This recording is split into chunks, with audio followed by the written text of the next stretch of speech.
Hi everyone and welcome back to George's Books 83. So today we're going to talk about book journaling.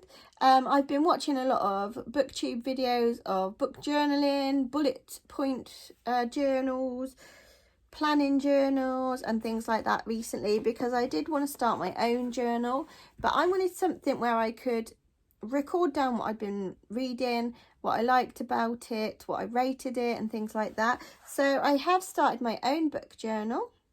I got this from a local art store. It's not a bullet point one, it is just a plain paper one, but I got it from a local art store and it's got this really cool cover on it and very textured.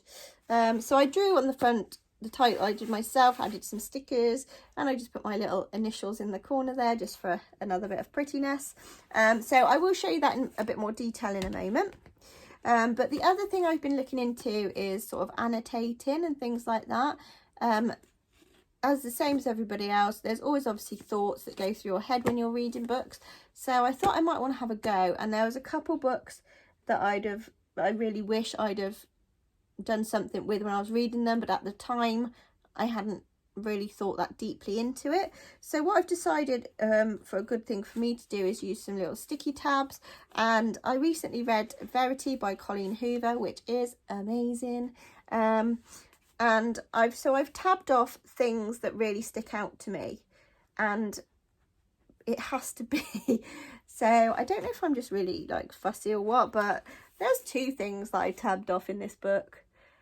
I read the book so quickly as well, and I just loved all of it, but there were two things that really stuck out. Okay, so I'm going to read you a couple of quotes. So apologies, they don't really spoil the book, so it's not a spoiler. So the one bit that I tabbed off was this bit which said, "I don't want to call him an a-hole. He's a little kid and he's been through a lot, but I think he might be an a-hole." I don't want to swear on YouTube, I don't know, just in case the wrong people are watching. And the second one that I tabbed off was this little quote here: "The world was her manuscript, no surface was safe." That really stuck out to me because with my tattoos and things, you know, you often think of your body as your canvas, so that really sort of I could relate to. So I did tab those two off in that book, and I will be using this method just to remind me of what I enjoy throughout the other books I read. So I'm going to flip the camera around and we can have a better look at my book journal. Okay, so here's my book journal. I'm really pleased with how the front cover looks. I know it's very simple, but I quite like it. Very minimalistic. Yeah, just quite pretty. So if we open it up, now the first page, it's got these pigs on it, which I'm not keen on this, but I don't want to take this page out because I feel like it's protecting the next one.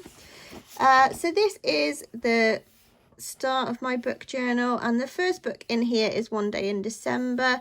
I feel like this could have been bigger when I printed this out, but I wasn't totally sure how I was going to do it. However, I am quite pleased with how this page has turned out.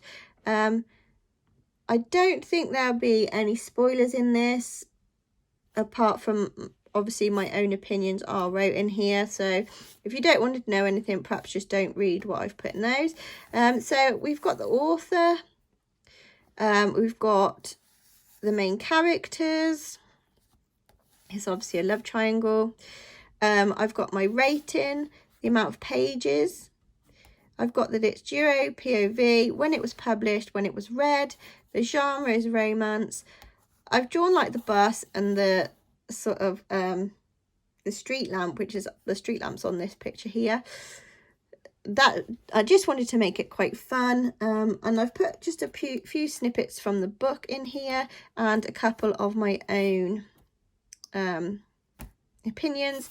So this opinion: I love this book. It is a perfect winter Christmas read, and the author is from the Midlands. So this I wanted to put in because I am also from the Midlands, so I quite like that fact.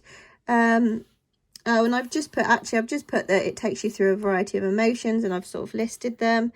And they're just the odd word to remind me of what happened in the book. I felt like this one deserved its own page because I really enjoyed it. So here we have the next page.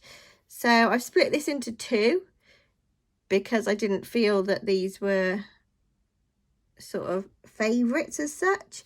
So we've got January 1st.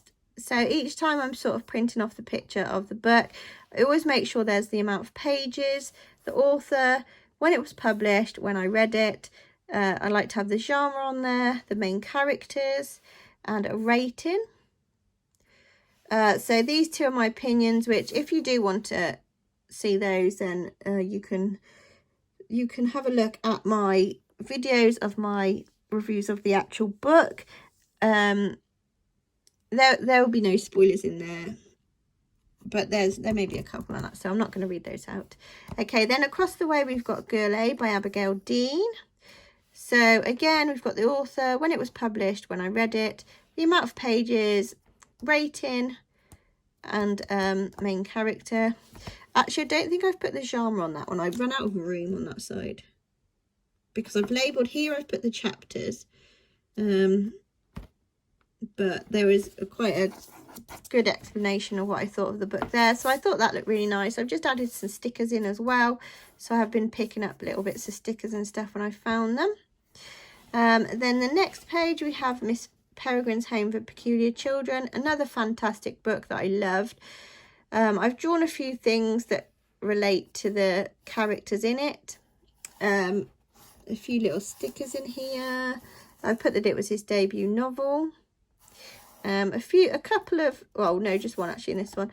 A little quote, some of the characters, the place where it was, published, read, again my rating. And then this is sort of my feelings on the book. So that was the next page. And then we are on to here. So this I'm only just starting, but I wanted to sort of show you what I'd done so far because I'm really pleased with it. And like I said, it's quite different to what I've seen people doing. So if you're not somebody who wants to be planning day to day, month to month or anything like that, then this might be quite nice for you to do. So I've got Sunflowers in February up here, and then we've got Mrs. March down here, and I bought some scrap paper which I've used just to sort of accent the book with that, just to make it a little bit different. So I'm looking forward to getting started on that page. And then this page is reserved for Verity by Colleen Hoover, but again I haven't got around to that one. So that is the start of my book journal. I really hope you enjoyed that and my thoughts on how I've done it and the way I've differed it sort of to make it my own and to make it sort of something that I want to be looking at and can return to and things like that. I love everybody else's planners and journals. I love watching the videos. I just feel for me and my personality, this works much better. So let me know what you think in the comments below. Do you do a journal? Do you do a planner? Anything like that with your books? Don't forget to leave me a thumbs up. Click on that subscribe button and I'll see you next time. Bye.